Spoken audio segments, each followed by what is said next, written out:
Welcome, embodied ones. Welcome, remembering ones. And welcome to those who may not yet have language for why they were drawn here, but who felt something within them, gently calling them to listen. The following is not content. It is a divine transmission received in stillness for the embodied collective, and for all who are encountering forms of alignment, recognition, and gravitational pull they have never experienced before. It is not being offered as something you are required to believe, adopt, defend, or make true for yourself. It is offered as something to encounter. Listen with the whole of your being. Notice what opens. Notice what creates recognition. Notice what your body understands before the analytical mind begins trying to categorize it. And remain discerning. Resonance does not require the abandonment of discernment. In its highest expression, discernment becomes even more sacred because we are learning to distinguish what is genuinely being recognized from what fear, longing, projection, conditioning, or unmet desire may be attempting to construct. So, take only what is yours. Let what is not yours pass without resistance. And trust that what is truly meant for you does not require force in order to become recognizable. Before we enter this transmission, I want to name why the divine is asking this particular message to be released now. The embodied are being felt deeply at this time, and for some, they are being felt more strongly than they have ever been felt before. Across the collective, there are people experiencing an unusual magnetic or gravitational pull toward particular beings. A pull that does not fit neatly inside the categories we have been given for attraction. This is not automatically sexual. It is not simply lust. It is not the nervous system becoming addicted to inconsistency. And it should never be confused with fixation, entitlement, fantasy, or an unhealed obsession that consumes another person's sovereignty. Those experiences exist. This transmission, however, is asking us to become discerning enough to know the difference. Because there is also another kind of pull. One that may arrive through the heart before the mind understands it. Through the sacral field without immediately becoming sexual.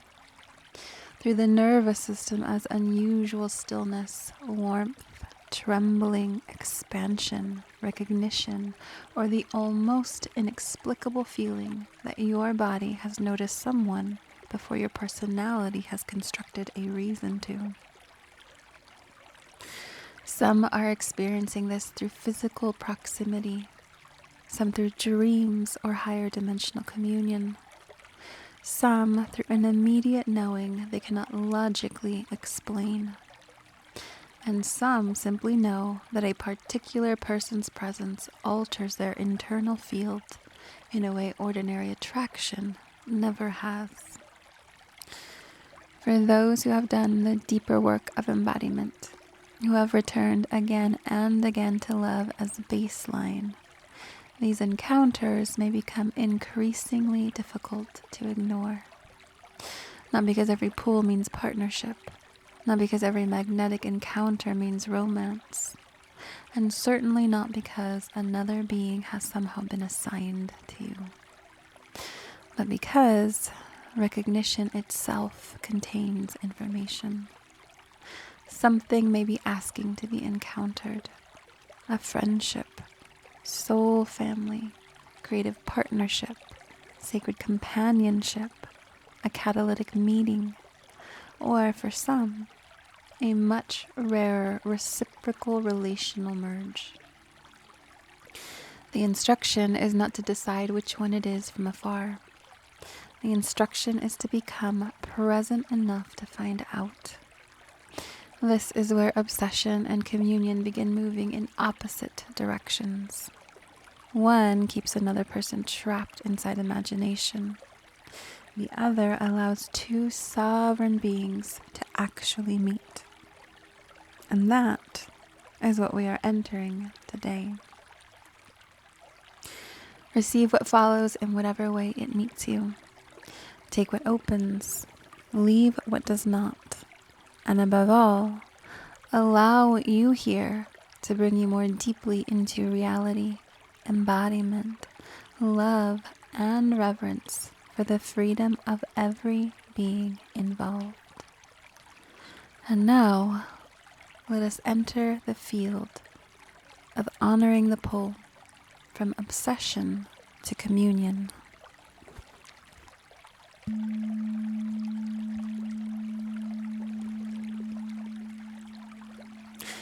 There is an illumination occurring around obsession, but not all obsession is evidence of genuine resonance.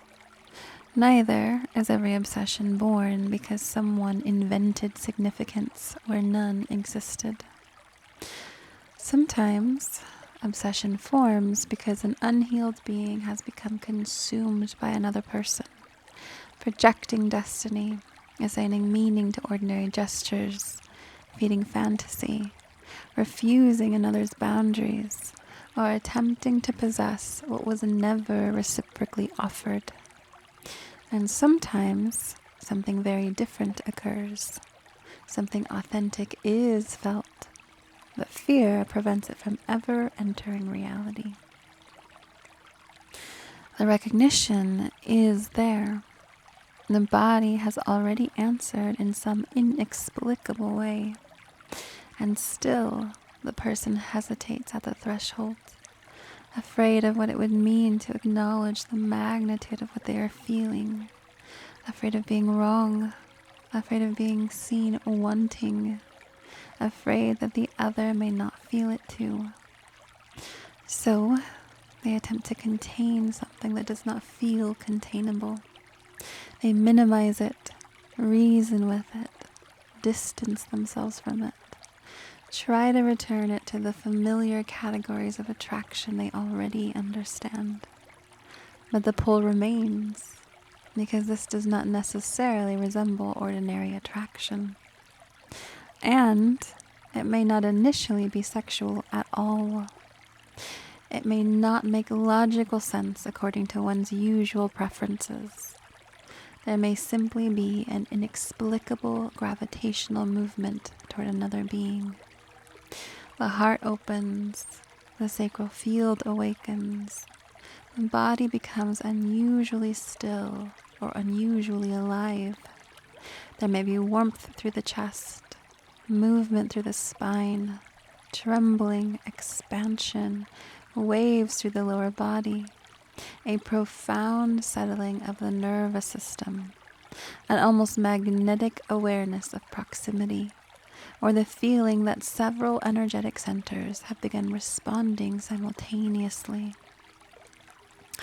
Some pulls are heart-led, some are sacral-led, some move through root and sacral together, some open through heart and crown, some appear to activate the central channel, and rarer still are whole field responses in which the body seems to recognize another consciousness all at once. Something registers before the analytical mind knows what it is registering, and then conditioning intervenes. The ego whispers, "Do not seem too interested. Do not reach out first. Do not care more than they care. Do not look desperate. Do not be thirsty. Do not let them know how strongly you feel something. Play it cool.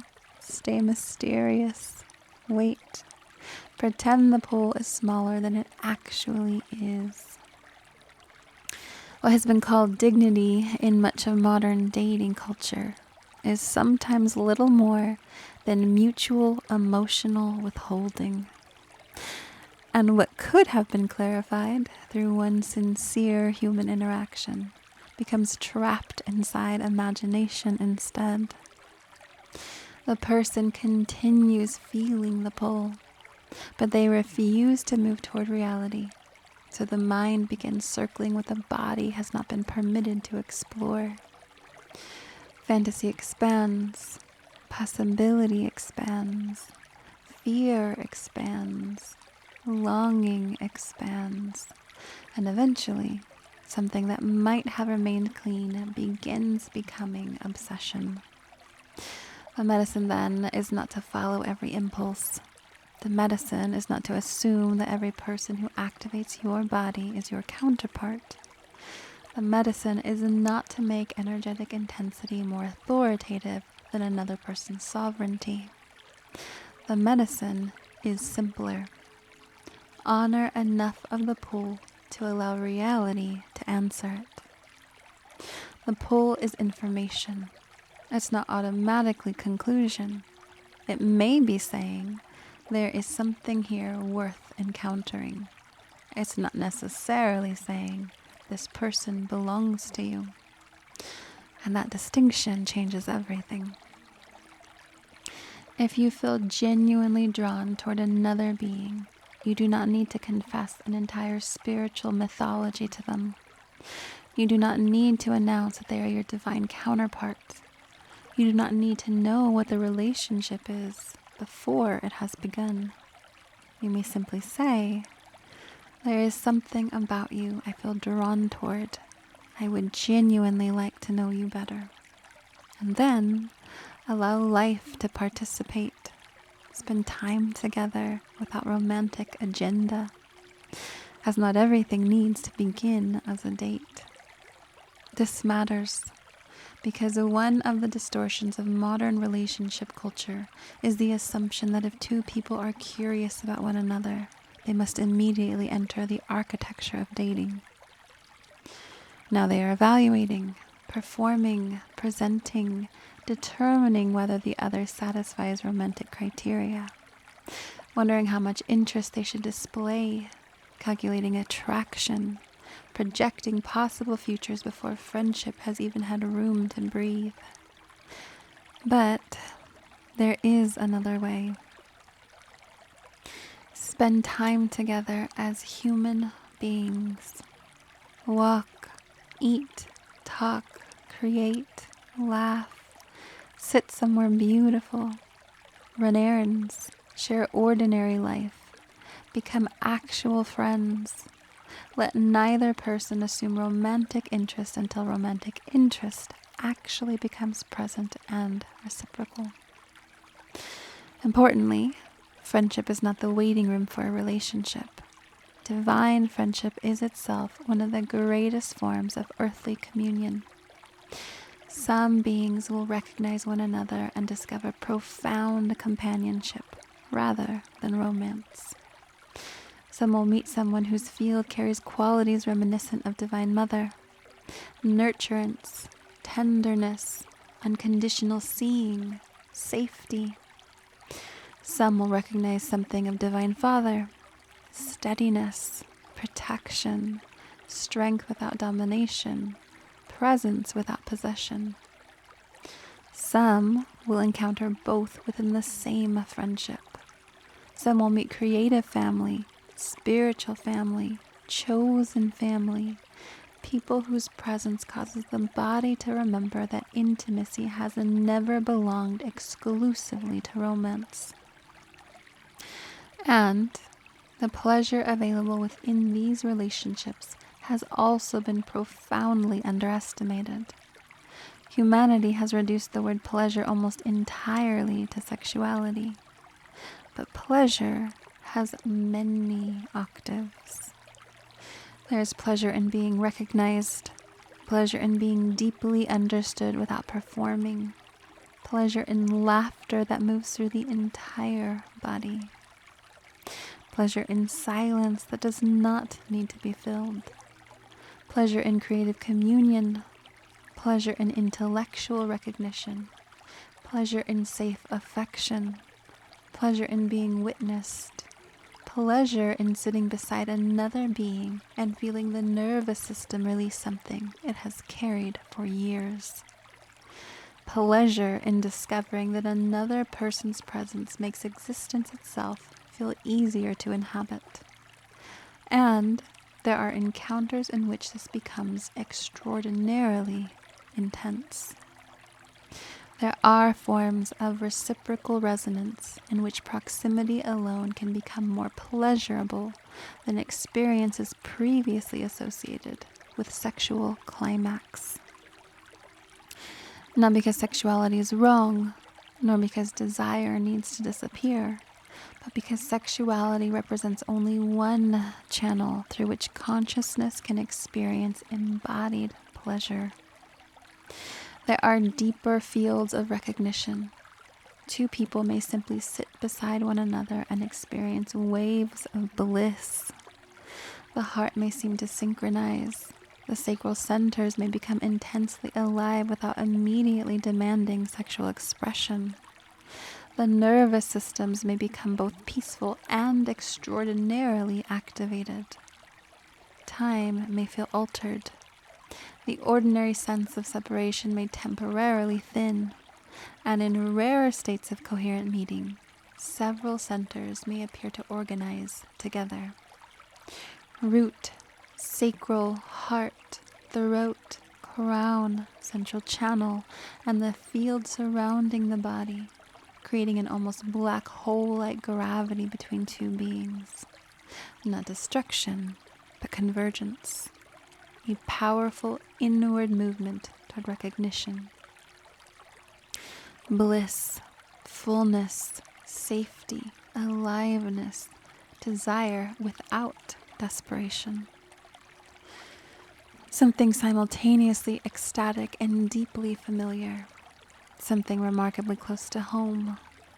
This is where the embodied being may discover why there was never any need to rush sexuality. Those who have genuinely cultivated embodiment may naturally choose celibacy while a relationship is revealing itself. Not because sexuality is impure, nor because desire needs to be punished, nor because celibacy makes someone spiritually superior, but because celibacy can become listening. There is no need to use the body to manufacture intimacy before intimacy has revealed itself. There is no need to use sex to answer a question the field is already answering. Let friendship breathe. Let affection become real. Let recognition deepen. Let the body remain intelligent without immediately requiring the body to act.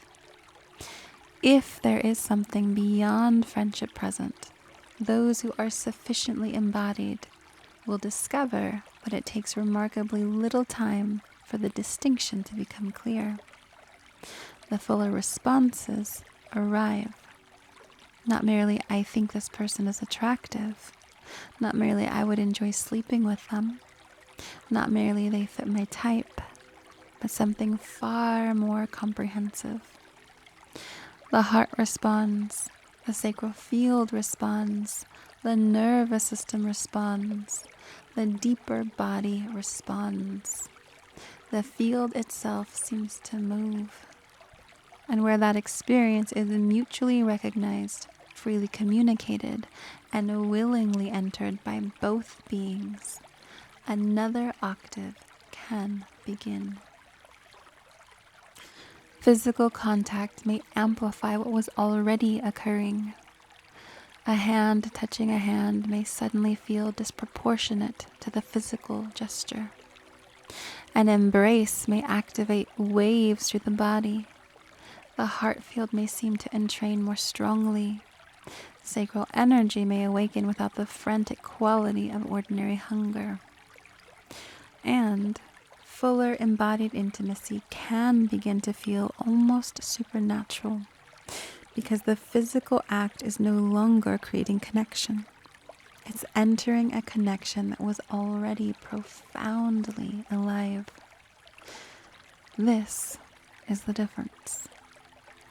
The body is not being used to force intimacy into existence. The body is joining what intimacy has already opened, and yet even extraordinary experiences can be doubted afterward. Human beings do not remain in identical degrees of coherence every moment. The divine does not descend through the personality with equal visibility at all times. Even deeply embodied people become tired, triggered, afraid, distracted, conditioned. They return temporarily to older perceptual structures, and something that felt undeniable in a highly coherent meeting may later be interrogated by the mind. Did that really happen? Was that just chemistry? Did I imagine it? Was it projection? Why did it feel so enormous? Healthy discernment matters, but sometimes what follows a profound encounter is not discernment, but contraction. The personality attempts to reduce an experience because its previous architecture cannot comfortably contain what occurred. This is why opening a higher octave of union is not the same as being able to sustain one. A heart merge can open. A sacral merge can open. A full field convergence can open. But the deeper question is, can both beings remain coherent enough to hold what opened? Can they remain honest when vulnerability becomes frightening? Can they remain loving when certainty disappears? Can they honor sovereignty when desire becomes intense? Can they communicate rather than retreat into projection? Can they remain present when one person's wounds are activated? Can they choose truth over possession? Can they love without turning the sacred into another form of control? This is why fuller divine merge relationships remain rare. Not because they lie beyond human capacity, but because sustained embodiment remains uncommon. It's one thing to access divine coherence in meditation. It's another to carry it as a baseline through ordinary life. When tired, when rejected, when misunderstood, when sexually activated, when deeply in love, when you're afraid of losing someone, when no outcome has been promised, when the other person's freedom matters as much as one's own desire. That is embodiment. And as more beings stabilize this degree of coherence, more of these meetings become possible. Some will be friendships. Some will be soul family reunions. Some will become creative or service partnerships. Some will awaken entirely new dimensions of one another. Some will become romantic relationships. And some will open the rarer architecture of reciprocal covenantal merge. There is no need to determine the entire taxonomy in advance.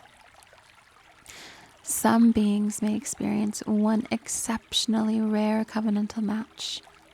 Others may discover that more than one deeply aligned relationship was possible within the architecture of their incarnation. There are also many beings one may be profoundly matched with outside romance altogether. The point is not to calculate how many matches exist. The point is to stop confusing recognition with ownership. Because free will remains sacred. A pull can exist. A possibility can exist. A magnificent architecture can exist between two people.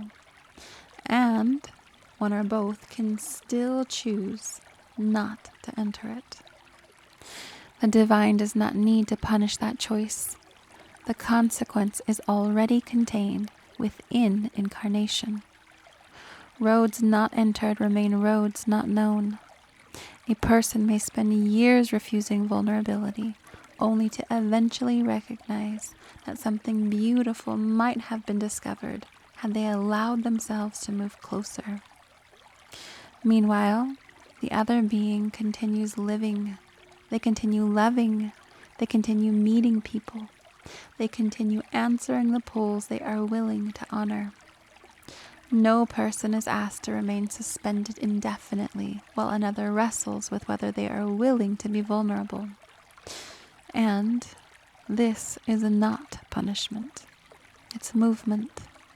Life moves. Free will moves. Fields reorganize. Relationships form. Doors open and doors close. And sometimes what we refuse to enter becomes one of the greatest unanswered questions of incarnation. So do not be too proud to acknowledge who you recognize. Do not confuse pretending not to care with sovereignty. Do not make emotional withholding evidence of spiritual maturity. You can care enormously and remain free. You can reveal interest without demanding reciprocity. You can say, I feel something here. Do you? And another person may say no. Honor that too. Do not bargain. Do not chase. Do not reinterpret rejection as secret confirmation. Do not decide that someone's boundaries mean they are running from destiny. If they say no, the answer has become part of the information. You honored the pool. They honored their sovereignty. Now, honor lived reality. Remain open. Another pull may come. Another friend may arrive. Another member of soul family may suddenly become visible. Another person may recognize you with equal clarity. Because the invitation is not to become obsessed with one avatar. It's to become responsive to consciousness. Bodies are extraordinary. Beauty is extraordinary. Sexual attraction is extraordinary. Human personality is extraordinary. But within the greater game of incarnation, each body is also an avatar through which something far larger encounters itself. And those who experience true resonance eventually discover something astonishing. Even when the person standing before them is extraordinarily beautiful, according to every earthly preference they possess, their appearance is still not the miracle. The deeper miracle is what becomes accessible in proximity. The opening, the recognition, the bliss, the safety, the remembrance, the sense that behind the beautiful earthly character is something consciousness already knows, something the marketplace could never sell, something pornography could never reproduce, something status could never purchase, something chemistry alone could never stabilize, something no carefully selected list of desirable traits could manufacture. A living field of love meeting another field capable of recognizing it. And perhaps this is why obsession has become such an important threshold to illuminate now. For obsession and communion move in opposite directions. Obsession turns another person into an object inside one's private mythology. Communion allows another person to become increasingly real. Obsession wants certainty without encounter. Communion accepts vulnerability. Obsession possesses internally. Communion asks. Obsession interprets everything as confirmation. Communion allows reality to answer it. Obsession cannot tolerate the other's freedom, or communion requires it. So, honor the pull, but do not worship it. Feel deeply, but remain present. Allow the body to inform you. Allow the heart to discern. Allow the mind to observe. Allow reality to verify. Allow reciprocity to confirm. Allow free will to choose. Reach out where reaching out is appropriate. Spend time where spending time is mutually welcomed. Become friends without secretly making friendship a contract for something more. Remain celibate if the body has not yet given you the fuller answer. And if that answer eventually arrives, let communication and mutual willingness remain as sacred as the energy itself. The pull is information. Reciprocity is confirmation. Free will is permission. Embodiment determines what can be held. And perhaps the instruction arriving now is far simpler than all the complicated rules humanity has built around intimacy. Stop hiding from who you recognize. You do not need to know what they will become.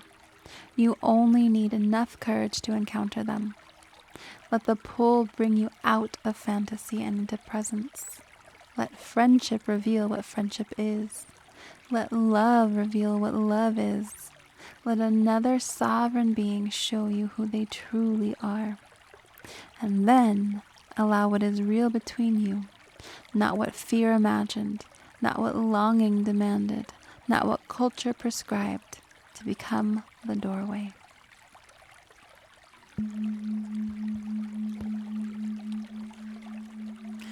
And to those who remained with me through the entirety of this transmission, may you know that you are still here for a reason.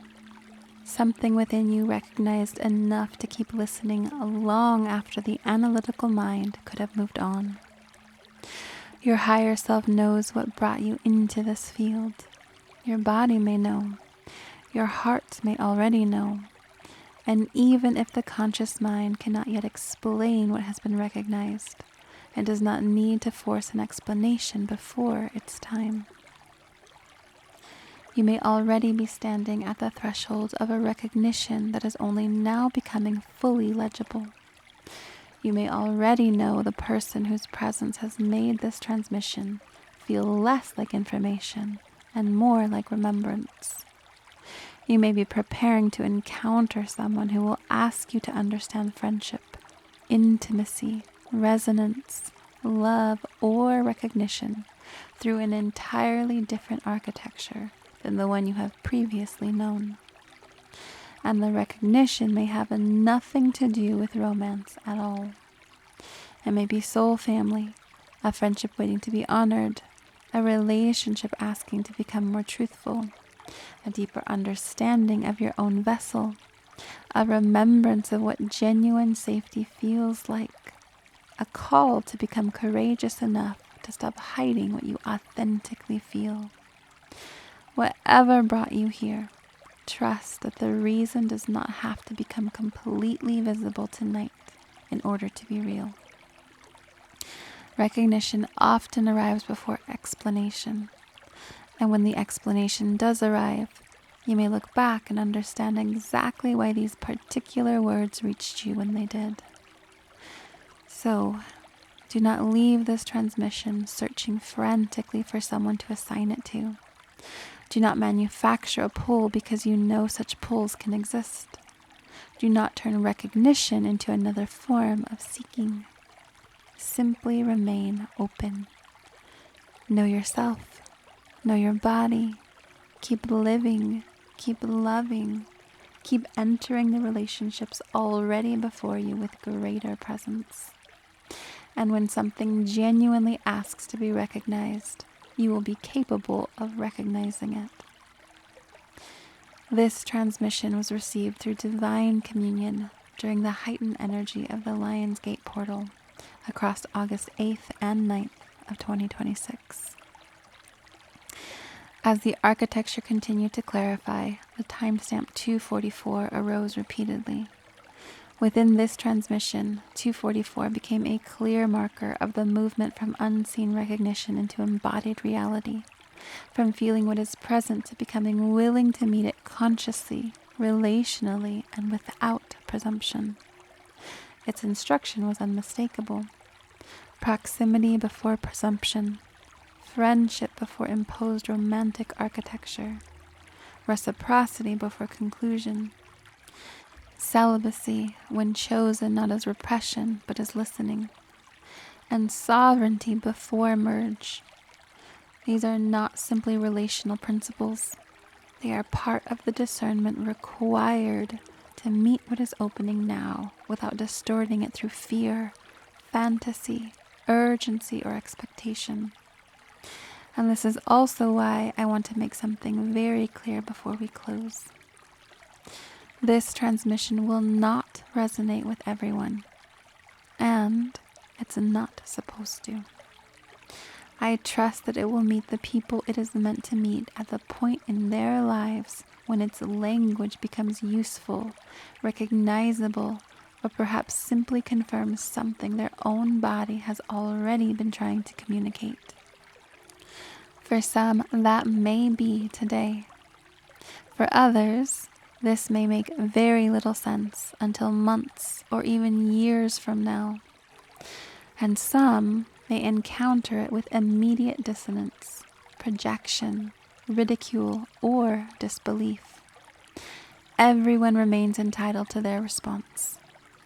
But we should also remember that we naturally interpret reality through the boundaries of what we have personally become capable of perceiving, experiencing, and holding.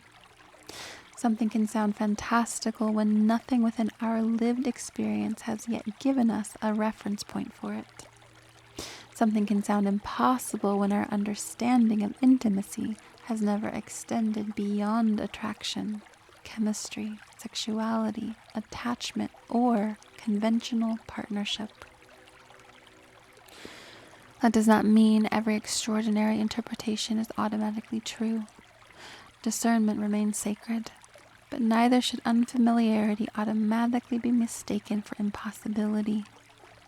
There are experiences human beings regularly struggle to describe until they have lived them, and for those that this transmission is meant to reach, you may recognize what is being spoken about through something deeper than agreement with the words themselves.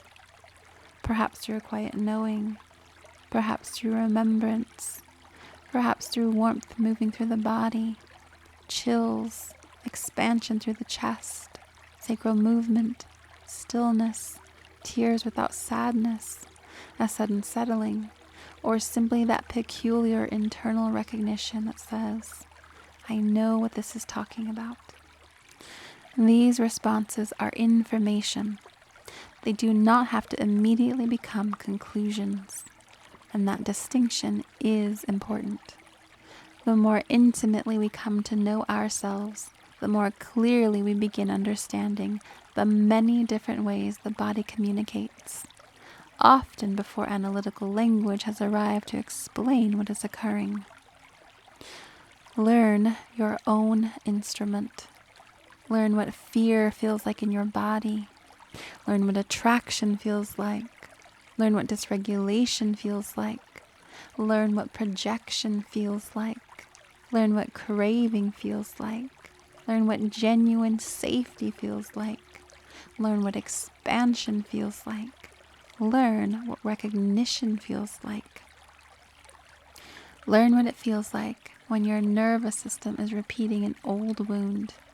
And learn what it feels like when something genuinely new has entered your field.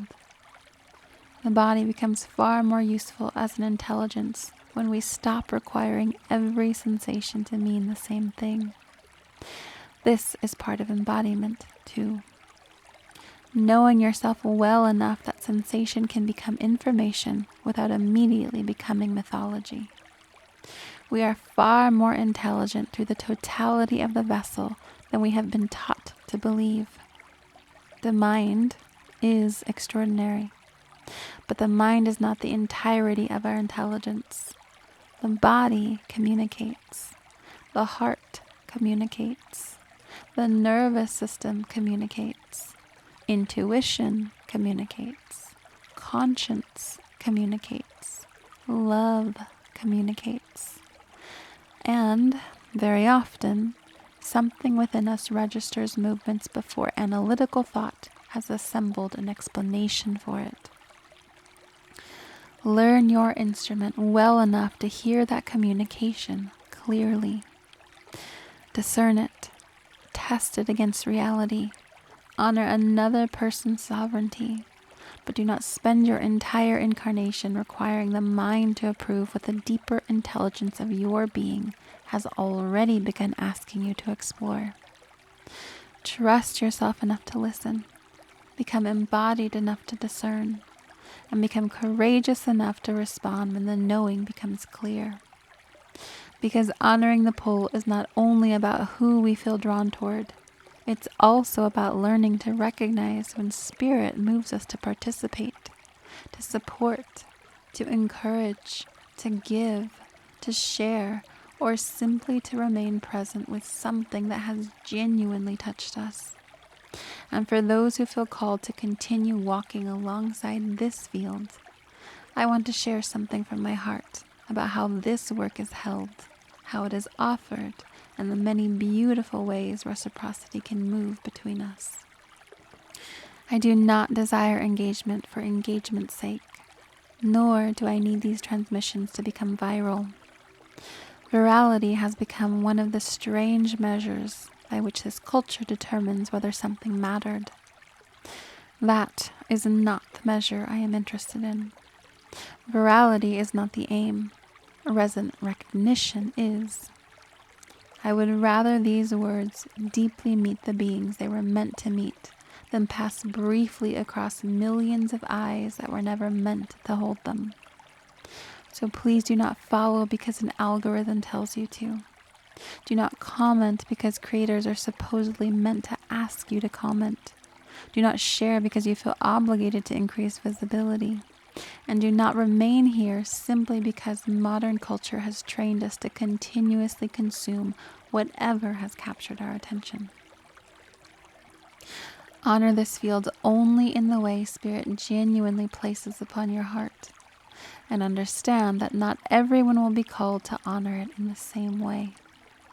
Some people may have more earthly currency available than they presently have the capacity to embody everything being spoken here. And for them, Spirit may simply say, bless the field that blessed you. Support the work. Help keep it freely available. Allow some of what has flowed abundantly into your life continue to move. Others may have very little earthly currency available while carrying an extraordinary capacity to live what is being offered here. They may carry this transmission in the way they parent, the way they love, the way they forgive, the way they play, the way they tend an animal, the way they meet a stranger, the way they interpret an inherited pattern, the way they become safer for another human being, the way they choose curiosity instead of reaction, the way they create beauty, the way they pray, the way they become love in places where love was previously absent.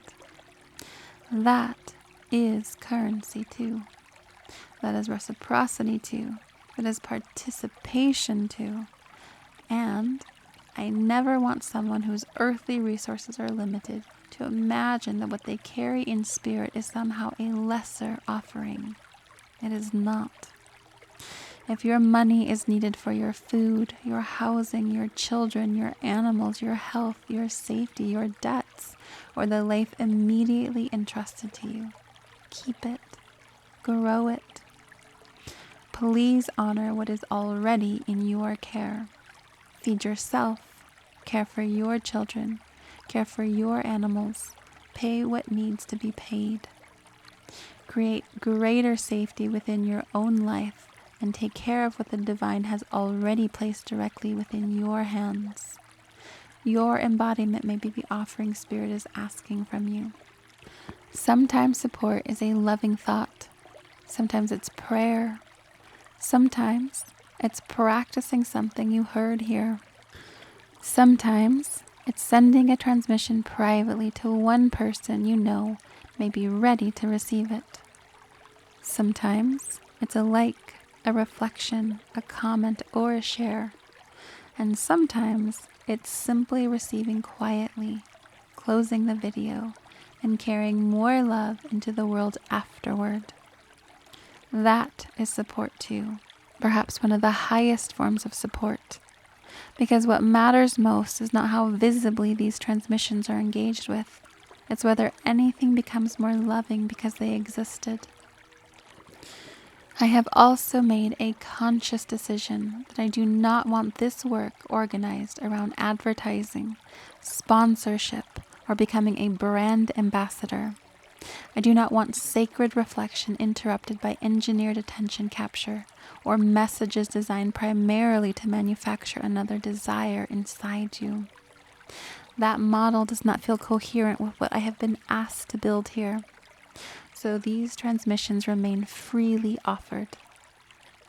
For those who feel genuinely nudged to support this work financially, and who have enough that giving does not compromise their own needs or the needs of those entrusted to their care, those offerings are received with profound gratitude.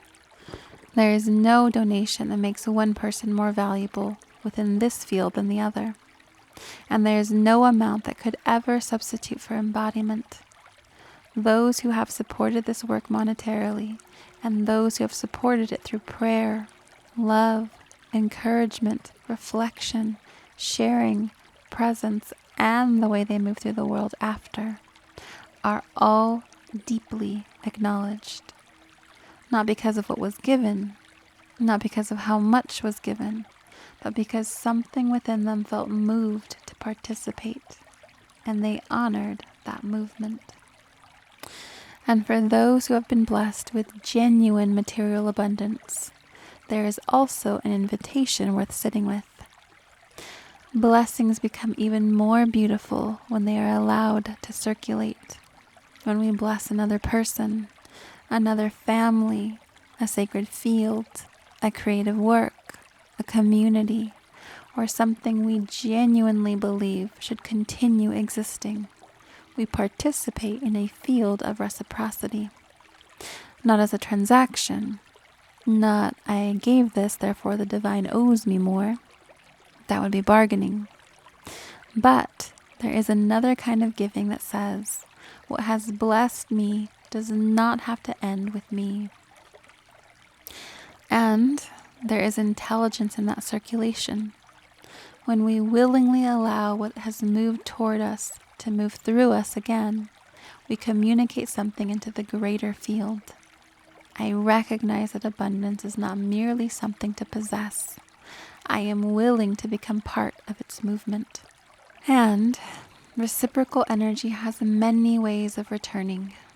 Sometimes materially, sometimes relationally, sometimes through opportunity, sometimes through another person's generosity arriving exactly when it is needed.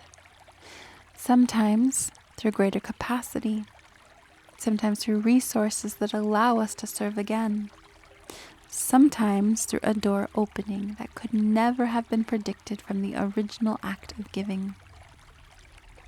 The mind does not always get to determine the form of return, and genuine giving should never require it. But the divine has made clear, what we circulate through love continues communicating through the field long after we can personally trace where the original blessing went. And often, as our capacity to circulate increases, so too does our capacity to bless again.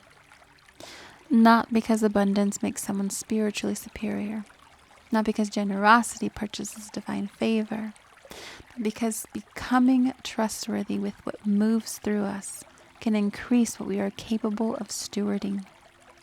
To be blessed enough that you can bless again is itself one of the most beautiful forms of abundance.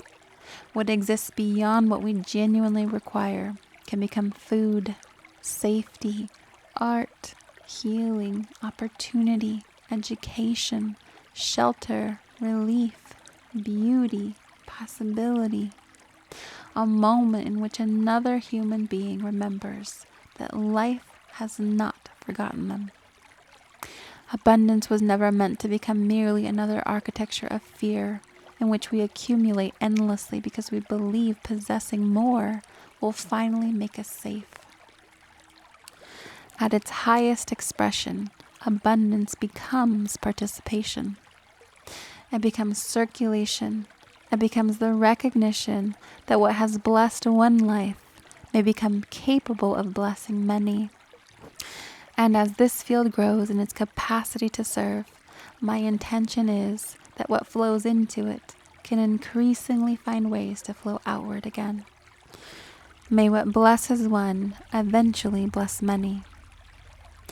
And perhaps that brings us back to the central instruction of this entire transmission. Honor the pull. Perhaps the pull is toward another human being you have been inexplicably recognizing. Reach out. Let reality answer. Perhaps the pull is toward a friend you suddenly know you need to check on. Perhaps it's toward generosity. Perhaps Spirit keeps placing one person, one family, one cause, one creator, one stranger, or one need upon your heart. Perhaps you are being asked to offer money. Perhaps you are being asked to give time. Perhaps you are being asked to offer encouragement. Perhaps you are being asked to share something. Perhaps you are being asked to pray. Perhaps you are being asked to apologize. Perhaps you are being asked to create. Perhaps you are being asked to forgive. Perhaps you are being asked to stop withholding love. The currency will not always be the same. The instruction is to become sensitive enough to recognize what is genuinely being asked of you, and embodied enough to respond. And wherever you are as you leave this transmission, remember that some of the most powerful practices of consciousness are extraordinarily ordinary. Love yourself every day. Honor yourself every day. Play every day. Sing when you can. Dance when the body asks. Make something simply because creation feels good. Spend time in silence. Get to know who you are beneath performance. Laugh, rest, reflect before reacting. Become curious before becoming defensive. Care for the beings already sharing your life, and pause before surrendering your attention to anything that removes you from conscious participation in your own existence. Because you are not merely watching reality happen. You are participating in its orchestra. Your attention participates. Your choices participate. Your willingness participates. Your restraint participates. Your courage participates. Your generosity participates. Your love participates. Listen closely enough to know when it is your turn to move, and become quiet enough to know when it is your turn simply to hear.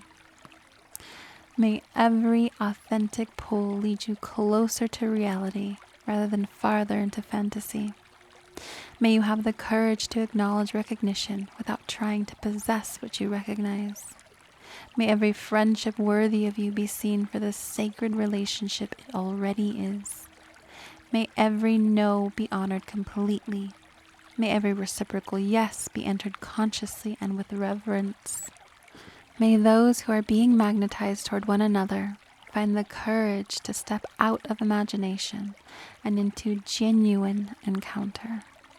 May those who are meant only to meet. May those who are meant to become friends recognize one another. May soul family find soul family.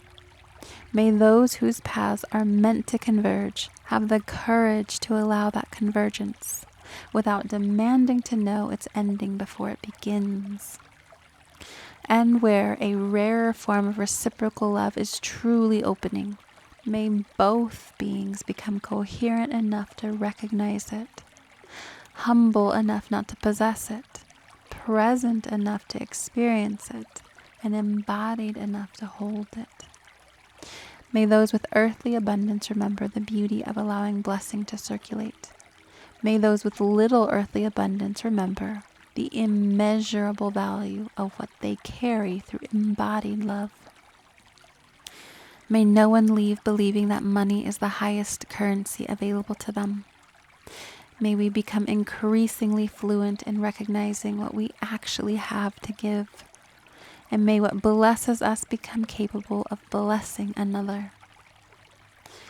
To everyone who has listened, to everyone who has supported this field visibly or invisibly, to everyone who has prayed for me, encouraged me, shared these transmissions, offered earthly support, or quietly allowed something received here to change the way they move through the world, thank you. I feel it, I honor it, and I am profoundly grateful that our paths have met here. May whatever is exchanged within this field continue outward until none of us can know how far the original blessing traveled. May love remain the currency beneath every currency. May reciprocity remain free of calculation. May what is truly meant for you never require you to abandon yourself, override another, or leave reality in order to receive it. And may we remember that what moves through us was never meant to end with us. Thank you for being here. Thank you for listening. Thank you for honoring whatever within you knew to stay. Until we meet again, keep listening, keep loving, keep becoming more intimate with the intelligence moving through your entire being. And when the pull is clear, honor the pull. Ashe. Amen. Selah. Let light bear witness.